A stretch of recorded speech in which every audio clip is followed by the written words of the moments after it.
का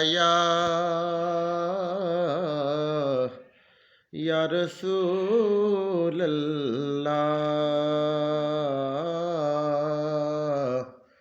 वसल्लम अलैका या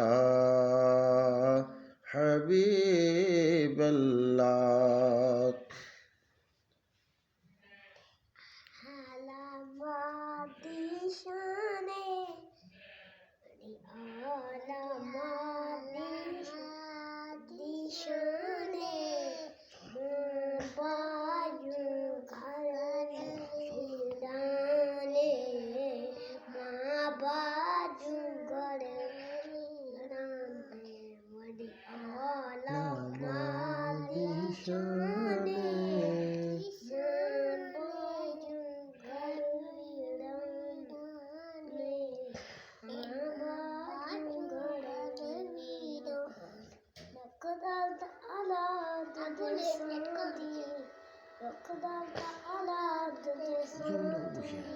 खुद विच तकलीफां दिलां दी, खुद विच तकलीफां दिलां दी।